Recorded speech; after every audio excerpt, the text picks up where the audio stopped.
வணக்கம் நண்பர்களே, welcome to our channel. இன்றைக்கி நம்மளுடைய வீடியோவில் ஒரு காமனான இன்கேம் பொசிஷன் தான் வந்து பார்க்க போகிறோம். அதாவது நிறைய பேர் ட்ரான்னு நினச்சிக்கிட்டு இருக்கிற ஒரு பொசிஷன் தான் வந்து பார்க்க போகிறோம்.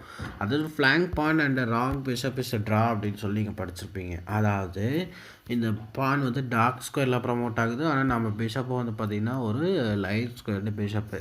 ஸோ இது வந்து பார்த்திங்கன்னா ட்ரா, இதை விளையாடி எதுக்கு டைம் வேஸ்ட் பண்ணணும், ட்ராக்கு அக்ரி பண்ணலாம் அப்படின்னு நினச்சிக்கிட்டு இருந்தீங்கன்னா இது வந்து பார்த்திங்கன்னா யூ ஆர் கம்ப்ளீட்லி ராங். ஏன்னா நீங்கள் நிறைய பேர் வந்து இங்கே பான் போஸ்ட் பண்ணிக்கிட்டு நீங்கள் வந்து பார்த்தீங்கன்னா இந்த கேம் வந்து வின்னிங் பொசிஷனாக நீங்கள் வந்து ட்ரா ஆகுறீங்க. அது வந்து பார்த்திங்கன்னா ஒரு தப்பான விஷயம். இது எப்படி வின் பண்ணுறது அப்படின்னு சொல்லி பார்க்கணும். நீங்கள் பார்த்தீங்கன்னா ரூல் ஆஃப் த ஸ்கொயர் படி இந்த கிங் வந்து இந்த ஸ்கொயரில் இருக்கிறத உங்களால் பார்க்க முடியும்.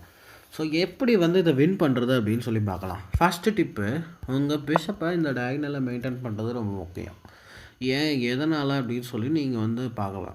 செகண்ட் வந்து பார்த்தீங்கன்னா இந்த டயகனல்லாம் உங்கள் கிங்கை மெயின்டைன் பண்ணணும். அப்போ தான் வந்து நீங்கள் வின் பண்ண முடியும். அதான் ப்ரொமோஷன் ஸ்கொயர் டயகனலில். அண்ட் இன்னொன்று, உங்கள் கிங் வந்து பார்த்தீங்கன்னா உங்கள் ஆப்பனண்ட்டோட கிங்கோட அந்த சேம் ரேங்க்கில் தான் இருக்கணும். அதாவது அவர் 3rd ரேங்க்கில் இருக்காருன்னா நீங்கள் 3rd ரேங்க்கில் இருக்கணும். அந்த மாதிரி as if your turn to play.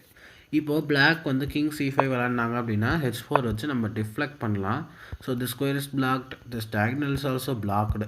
So king வந்து திருப்பி வந்து கிங் D6 தான் விளாடணும். கிங் E5 வர போகிறாரு. ஸோ கிங் D4 வச்சு அந்த ஸ்கொயரை பிளாக் பண்ணிடலாம். எக்காரணத்துக்கு வந்து பானை மட்டும் புஷ் பண்ணிடாதீங்க. ஏன்னா வந்து கிங் வந்து இந்த A1 H8 டயகனலுக்குள்ளே வந்துருச்சு அப்படின்னா இது சிஸ்ட்ரா. ஆனால் இங்கே பார்த்தீங்கன்னா எல்லா ஸ்கொயரும் பிளாக் ஆகிருக்கு. கிங் இங்கே வந்து தான் ஆகணும். அதுக்கப்புறம் பார்த்தீங்கன்னா this position is completely winning for white and it's checkmate.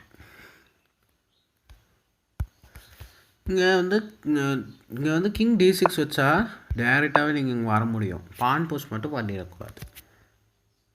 So இந்த மாதிரி வந்து நீங்கள் வந்து இந்த மாதிரி ஆப்போசிஷன் எடுத்து உங்கள் கிங் இந்த டயகனலை மெயின்டைன் பண்ணி ஈஸியாக கிங்கை வந்து இந்த வால்குள்ளே நீங்கள் வந்து ஈஸியாக வந்து அதுக்கு நீங்கள் வந்து ட்ராப் பண்ணிட முடியும். இந்த டயகனல் வந்து ஏன் அவ்வளோ இம்பார்ட்டண்ட் அப்படின்னா, உங்கள் கிங் வந்து இங்கே வரணும் அப்படின்னா இந்த மாதிரி வந்து ஸ்டாப் பண்ணோம் அப்படின்னா இந்த டயகனலில் ஏதாவது ஒரு ஸ்கொயருக்குள்ளே வரணும். ஆனால் அந்த டயகனல் பிளாக்கில் இருக்கும்போது உங்கள் ஆப்பனண்ட்டோட கிங்னால் அந்த டயகனலுக்குள்ளே வரவே முடியாது.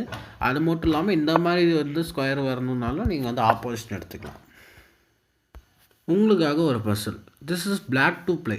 இந்த பொசிஷனை நீங்கள் எப்படி வந்து வின் பண்ணுவீங்க, அதை வந்து நீங்கள் போர்டில் வச்சு சால்வ் பண்ணி நீங்கள் வந்து கமெண்ட்டில் சொல்லுங்கள். ஸோ அந்த வீடியோ பிடிச்சிருந்தா நம்ம சேனலை சப்ஸ்கிரைப் பண்ணிக்கோங்க. தேங்க்யூ.